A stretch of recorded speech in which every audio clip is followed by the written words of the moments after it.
United Nations. The United States will in the coming days discuss several options for UN Security Council action against Iran, such as sanctions for violating the arms embargo on Yemen, Ambassador Nikki Haley said on Tuesday, December 19.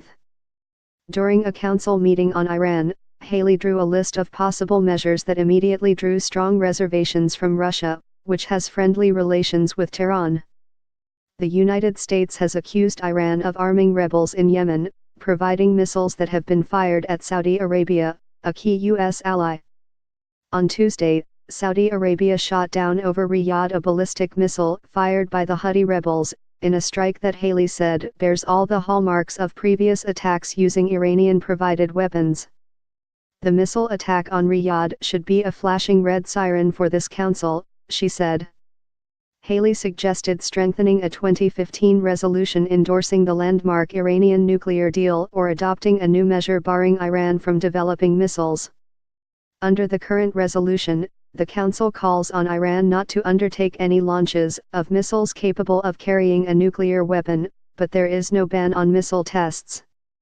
We could explore sanctions on Iran in response to clear its violations of the Yemen arms embargo, said Haley, who also suggested targeting Iran's Islamic Revolutionary Guard for action. In the coming days, we will continue to explore these options and others with our colleagues, Haley said. Russia quickly signaled that it would not endorse Haley's proposals. Russian Deputy Ambassador Vladimir Safronkov said it was time to abandon the language of threats and sanctions and opt instead for dialogue to concentrate on broadening cooperation and trust.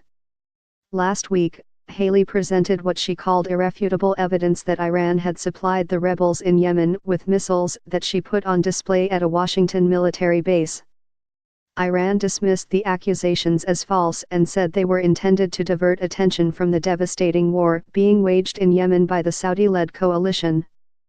The UN report said UN officials had examined debris from missiles fired at Saudi Arabia, which pointed to a common origin, but there was no firm conclusion as to whether they came from an Iranian supplier. UN political chief Jeffrey Feltman told the Council that the United Nations was not yet in a position to confirm whether those missiles were Iranian Qaem-1 missiles transferred in violation of UN resolutions.